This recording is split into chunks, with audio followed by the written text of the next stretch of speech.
here to talk about the issues confronting the North Sydney CBD is one of our senior architect and urban designers, community member of our area for much of his working life, Jeff Hanmer.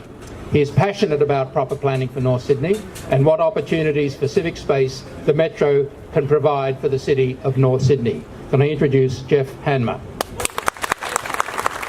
Thanks, Bruce, and thanks to all of you for turning out today. It's a fantastic turnout. So I don't know how many of you saw the film Heatwave in the 1980s. The film's about development in Sydney and how greed corrupts planning. It's based on the death of Juanita Nielsen, a journalist who exposed corruption in the development of King's Cross and later mysteriously disappeared.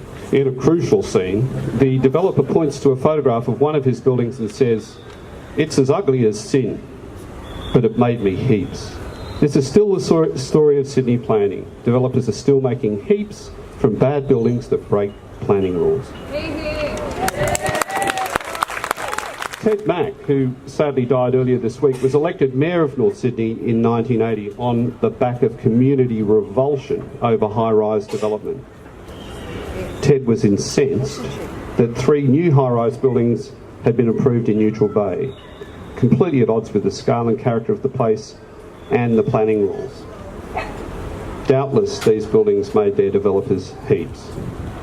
Ted and his supporters, including many of the people who are here today, made North Sydney a better place by stopping high-rise development in its tracks and fostering the village character we have enjoyed for 30 years. Now, again, we have a duty and an opportunity to stop high-rise development from wrecking North Sydney. This state government has changed the planning rules to allow huge buildings without any reference to the wishes of local communities. Developers will make heaps. It's back to the bad old days of planning by greed. We don't want that. The Ryde Corridor, the Northwest Corridor, and now North Sydney and Crow's Nest will be wrecked by having their character and scale destroyed by 40, 50 and 60-storey buildings. These overdevelopments are appalling and completely unnecessary, except to make heaps for developers. In North Sydney, the government and Sydney Metro want to build a 42-storey building over the new station. This building is so bad and so big, it will permanently block out sun to the lower portion of Miller Street at lunchtime and completely overwhelm the buildings around it. The opportunities created by the 1957 setback on the eastern side of Miller Street will be lost forever. As the architect Renzo Piano observes, write a bad book and no one has to read it, but build a bad building and the mistake is there for all to see for 100 years. Exactly. That's what the government is proposing for North Sydney and Crow's Nest, a series of mistakes that will last 100 years.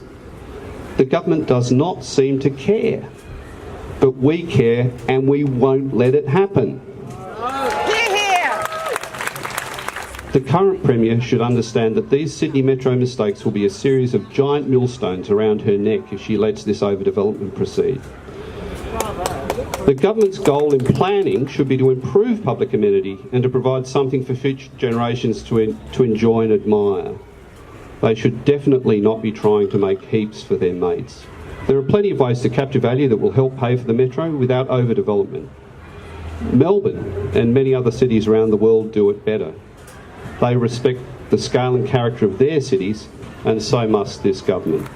There must be a proper process of consultation. So far we have had a fake consultation, where objections to the scale and bulk of buildings have been ignored, not even recorded. We call on the Premier to throw out the massive overdevelopments proposed by Sydney Metro and start the process again. The Metro is a good thing, but the Metro should not be allowed to wreck North Sydney and Crow's Nest or anywhere else. We are here because we believe that North Sydney can be better. We are here because we believe the Premier can act to stop this madness. We are here because we believe that the bad old days of corrupt planning in New South Wales should be gone forever. And we are here because if the Premier decides not to act, we are determined to make this government pay a very heavy price. Thank you. Now to bring a perspective from our western neighbours in the Lane Cove municipality. There's been a lot of activity in that community, and one of the leading representatives of them is Mary Southwood, who brings a legal background, and as a 30-year resident of Greenwich and a member of the Greenwich Community Association, she's going to focus on what is engulfing St Leonards and what's about to overwhelm the newly named St Leonards South. Mary Southwood. Can everybody hear me? It's very important because I've got some figures to give you and I need you to hear them very clearly. So thank you everybody for the opportunity to speak on behalf of Greenwich residents today. As Bruce has said, Greenwich is part of the Lane Cove LGA. The east ward of Lane Cove is included in the department's plan. 429 apartments, 44 stories. So keep walking. Look across the road to the corner of the highway and Christie Street. That's where the JQZ development's going to be. The developer's waiting for DA approval, but their rezoning has already gone through. And soon you'll be looking at 654 apartments, 2 levels, 47 and 26 stories, plus a 15-storey commercial tower. Keep going. Just over the railway line, you can see the newly completed Embassy development, 269 apartments, 29 stories. So if you've been adding these numbers up, we're already up to 1,891, call it 1,900. So you think, well, that's fair enough, isn't it? 1,900 units that Lane Cove has already contributed towards this higher density plan that the government has. Oh no, there's something you don't really see unless you know about it. On the block behind the Embassy, running along the highway to Park Road and down to River Road, we have 138 family homes, the vast majority already in the hands of developers. These developers are waiting for Lane Cove Council to give the final tick to its own planning proposals that will see 138 attractive, lovely, very functional, happy family homes in just 3 streets demolished and replaced by 2,400 units. To no infrastructure for the 4,800, 5,000 odd people, not odd people, but people who are going to live in these units. They're living on a sloping, sun-challenged site. That's a nice way of saying very dark. No schools in the plan, no shops, no new roads, just block after block of units. So where are these people going to go when they want a litre of milk, when they want to meet their friends for coffee, or they want to take their children to play football? These people are going to have to leave that St Leonards South development for just about everything they need. And they're going to have to come up the hill to Crow's Nest, or they're going to have to go up the other hill to Greenwich. And how are they going to get there? Try telling a parent with 2 children in a stroller that they should take advantage of the architect-designed green links through the development. No, they're not going to walk up a sloping site. They're going to get in their cars, and so are elderly people. And then they'll join the conga line of cars up River Road and Pacific Highway and join the queue for car parking in Crow's Nest or St Leonards or Greenwich. If they get stuck in a traffic jam, they can pass the time watching people queuing for buses or counting demountable classrooms. So tell the Department of Planning this. Tell your MPs, tell your councils. Say nothing and you'll be kicking yourself. So get over the road, look at the plans, walk up the highway. Your jaw will drop when you see what's planned. Thank you. Thank you very much, Mary. Good morning. It's still good morning. Thank you all very much for coming today, and it's on behalf of the committee that organised this rally, it's fantastic to see so many people here today. This is our first step to taking back control of our community. Since the Coalition was elected in 2011, they've been carrying out an alarming experiment on us.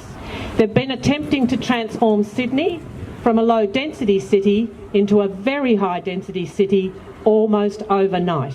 No other city in the world has been attempting to do this. We feel under siege because we are. If you're in any doubt about how dire our situation is, just look at what has been approved in the last 5 years in Crow's Nest, St Leonards. And if you haven't seen the boards over here, I'd urge you to go and have a look. Then look at what's in the pipeline. Then look at what the state government wants to add as well. They want to add almost 11,000 more people for Crow's Nest St Leonards. They That's 14,770 people per square kilometre. That's more dense than many parts of Manhattan. So why are we all just only waking up? Well, that's because there's been no proper planning process to approve all of these buildings. The New South Wales Government is simply allowing buildings to be approved that exceed the height and density by up to 10 times the approved densities for those sites. On some, 4 stories to 50. So this makes a planning system that's more corruption prone, more responsive to the needs of developers rather than us, the community. So if you want to live in Manhattan or Hong Kong, you probably like what they've got planned for us. But if, like me, you want to live in a community with all that that entails, then please join us in fighting to stop this now. We have a small window here till the next state election in March to get a moratorium in place and then commitments from both the major parties for a return to a planning system that serves the community, not just the development industry. So we've talked a lot today about what's wrong, and from this rally we want to send a message to the state government. So we're proposing a motion from the people here today, and I'll just read the 5 elements of that out. So number 1, we want the government to stop this wave of unplanned and uncoordinated overdevelopment. Number 2, we want the government to stop bypassing local planning controls. We reject Sydney Metro's model, which overdevelops single station sites. We want the government to recognise and respect locally approved planning strategies and controls. And we want the government to start genuine and open consultation with us, the community, in and around the North Sydney CBD, the Crow's Nest Village, and that includes Wollstonecraft, Naremburn, St Leonards and Greenwich. And we want them to consult us about civic space, development, infrastructure and amenities. And we want them to do it now.